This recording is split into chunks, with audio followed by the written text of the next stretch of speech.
নমস্কার বন্ধুরা, আমি একজন মা হিসেবে কয়েকটা কথা আপনাদের সাথে শেয়ার করতে চাই। যেহেতু আমার বাড়িতে দুটো বাচ্চা আছে, আর কদিন ধরে না দেখছি যে সোশ্যাল মিডিয়াতে প্রচুর ভিডিও ঘোরাঘুরি করছে। আর তার মধ্যে কয়েকটা কিন্তু একদমই সত্যি, এর মধ্যে কোনো ফেক নেই। আমাদের আশেপাশে জিরাটে একটা ঘটনা হয়েছে, এমনকি আমাদের কালনাতেও হয়েছে। তো বাচ্চাদেরকে সব জায়গা থেকে তুলে নিয়ে যাচ্ছে। বাচ্চাদেরকে কেন নিচ্ছে জানি না, তাদের কি উদ্দেশ্য আছে। তো নিজের বাচ্চা হোক আর পরের বাচ্চা হোক, বাচ্চা কিন্তু বাচ্চাই। আর প্রত্যেকটা মায়ের কষ্ট আমরা যারা মা তারা সবাই হয়তো ফিল করতে পারি। একটা বাচ্চা যদি চলে যায়, তার আর কি বলবো, তার যে এর থেকে খারাপ কিছু আর হয়তো হতে পারে না। সেই ফিলিংসটা শুধুমাত্র মায়েরাই বুঝবে। আর বাবারা যে ভালোবাসে না সেটা না, বাবারা, মাসি, প্রত্যেকটা মানুষই ফিল করে যে একটা বাচ্চার যদি কিছু একটা সামান্য হাত পা কেটে গেলেই আমরা কতটা কষ্ট পাই, তাই না? তাদের একটু পড়ে গেলে আমরা সবাই ছুটে গিয়ে তাদেরকে থামাই, এমনকি কান্না করলেও আমরা ছুটে যাই যে কী হয়েছে, কাঁদছিস কেন? তো সেখানে একটা বাচ্চাকে কেউ যদি নিয়ে যায়, সেটা কতটা কষ্টের। আর চোখের সামনে থেকে আজকে একটা ভিডিও দেখছিলাম, ওর মায়ের কাছ থেকে নাকি কালকে রাতে বাচ্চাটাকে নিয়ে গেছে, দিয়ে ওর মা পেছন থেকে সামনে দিয়ে যখন যাচ্ছে, ওর মা যে পিছন থেকে আঘাত করবে বা বাচ্চাটারও তো লাগতে পারে, তখন তিনি ওই পিছন থেকে দাটা ছুঁড়ে মারছে, তারপর পায়ে লেগে লোকটা পড়ে গেছে, তখন বাচ্চাটাকে ছেড়ে দিয়েছে। তারপরে ওর মা ওর বাচ্চাটাকে ফেরত পেয়েছে। আবার সেদিন একটা দেখলাম একটা ভিডিওতে যে একটা বাচ্চাকে একটা বয়স্ক মহিলা কেমন করে চুরি করে নিয়ে যাচ্ছিল। যাই হোক, বাচ্চাগুলো যে ফেরত পেয়েছে, অনেক বাচ্চা তেমন ফেরতও পায়নি, সেই ভিডিওগুলো হয়তো আমরা দেখতে পাচ্ছি না। তো এর যেমনি পুরো আমি এই ভিডিওটা আরও শেয়ার করছি এর জন্য যে আমাদের বাড়িতে, আমার নিজের বাড়িতে, নিজের ঘরে সিঁড়ি দিয়ে একটা লোক উঠে যাচ্ছিল। জানি না আমরা কেন এত ভালো মানসিকতা দেখালাম লোকটাকে।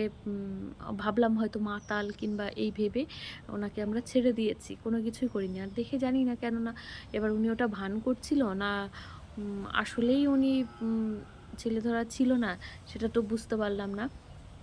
ওনাকে আমরা উনি আমাদের রাতের বেলা 10টার সময় আমার বড় মেয়ের সাথে কথা বলছিল। এবার কথা বলতে বলতে আমি দেখলাম, আমি ভেবেছি যে আমার পাশের বাড়ির হয়তো কাকু, উনি কথা বলছেন। তো ওকে আর ডাকিও নি, কিছু না, যেহেতু অন্ধকারের মধ্যে দেখেছি। তো এবার পরে সেই লোকটাই সিঁড়ি দিয়ে উঠে যাচ্ছিল। তখন আমার কাকিমা, আমার নিজের ছোটো কাকিমা দেখেছে। দেখে আমার মাম্মামকে, আমার বড় মেয়েকে পাঠিয়েছে যে তোদের ঘরে কিন্তু লোকটা ঢুকে যাচ্ছে মনে হয়। এবার আমরা তো ঘর থেকে বেরিয়ে, ও চিৎকার করতে করতে এসেছে, এত ভয় পেয়ে গেছি, দেখি সিঁড়ি দিয়ে লোকটা উঠে যাচ্ছে। দিয়ে আমার আমার তো মনে হচ্ছিল ওনাকে লোকজন ধরে ডেকে দিই, কিন্তু আমার বর এত ভালো মানুষ, ও কিছুই বলেনি, ওনাকে বাড়ি থেকে বের করে দিয়েছে। যাক, আমি তারপর থেকে আমার নিজেরই ভয় লাগছে। দুদিন পরে শুনি কি আমার বাড়িতে যেমন যমজ বাচ্চা, এই যে আমার এখানে দিয়া বসে আছে, আরেকটা ছেলেটা আমার ঘুমোচ্ছে। এবার পাশে কয়েকটা বাড়ি পরে ওদের বাড়িতেও যমজ বাচ্চা, ওদের বাড়িতে লোকটা রাতের বেলা ঢুকে গেছে। এবার সেই লোকটা না অন্য লোক সেটা জানি না। তার কিছুটা দূরে আরেকটা পাড়া থেকে বাচ্চাদেরকে নাকি ডাকছিল কিংবা কিছু করেছে। তারা ওই এলাকার লোকজন পুলিশের হাতে তুলে দিয়েছে ওই লোকটাকে ধরে। যাই হোক, সেই বাচ্চাটারও কিছু হয়নি। তো আমার চেনাশোনা কোনো জায়গায় যে কারো ক্ষতি হয়েছে তেমন না, হতে হতে বেঁচে গেছি, আমি নিজেই বেঁচে গেছি।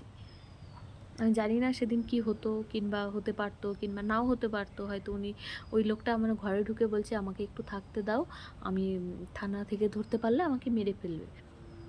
তো আমরা যাই হোক, মানবিকতার খাতিরে কিংবা ভদ্রতার খাতিরে লোকটাকে বের কিছু বলা হয়নি যে রাস্তা দিয়ে ওই দিক দিয়ে চলে যাও, আমরা বাড়িতে থাকতে দেবো না, এই বলে ওনাকে পাঠিয়ে দেওয়া হয়েছে। তো হতে পারতো আমার বাচ্চা, উনি যদি রাতের অন্ধকারে উপরে ঘরে উঠে বসে থাকতো, আমার দোতলায় উনি উঠছিলেন, তখন আমি যেতাম একটু পরে ঘুমোতে। এবার গিয়ে অন্ধকারের মধ্যে ওই লোকটাকে দেখলে তো আমি খুব ভয়ই পেতাম। তারপর জানি না কি হতো, আরও হয়তো উনি ফোন করে অন্য কাউকে ডাকতেও পারতেন, আরও হয়তো ওনাদের দলে কিংবা কেউ ছিল কিনা। যাই হোক, ভিডিওটা করা আমার ঠিক হচ্ছে কিনা জানি না, কিন্তু চারিদিকে এত বাচ্চা চুরি হচ্ছে, এত বাচ্চাদের সাথেই কেন হচ্ছে আমি জানি না। ওনাদের বাচ্চারাদের নিয়ে কি করছে? আগে তো সেই কুসংস্কারের জন্য বাচ্চাদের বলি টলি দিতে, জানি না তার জন্য করছে কিনা, কিংবা বাচ্চাদের কিডনি, হার্ট, এইসব অর্গ্যানগুলো বিক্রি করার জন্য কোনো একটা চক্র হয়তো কাজ করছে। জানি না কেন হচ্ছে, তবে চারিদিকে হচ্ছে এটা তো আমরা জানি, এটা তো আমরা দেখতে পাচ্ছি। তো আমরা মায়েরা স্বাভাবিকভাবেই একটু বেশিই ভীত হই।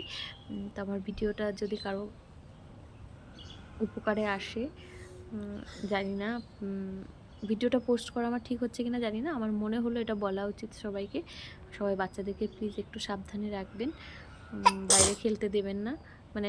অচেনা কারো কাছে দেবেন না, রাস্তায় যদি হুটহাট করে চলে যায় তো বাচ্চারা না, এবার সবসময় দেখে রাখা সম্ভব না, যতটা সম্ভব চেষ্টা করবেন একটু দেখে রাখার, নিজের বাচ্চা তো। তো ঠিক আছে, আজকের মতো ভিডিওটা এখানেই শেষ করছি। যদি ভালো লাগে একটু লাইক কমেন্ট করে দেবেন, একটু শেয়ার করে দেবেন, মানে যাতে সবাই জানতে পারে। ঠিক আছে, টাটা। টাটা বলে দাও বাবা, বলো সবাই ভালো থাকবে। সবাই ভালো থাকবেন। হ্যাঁ, টাটা। টাটা।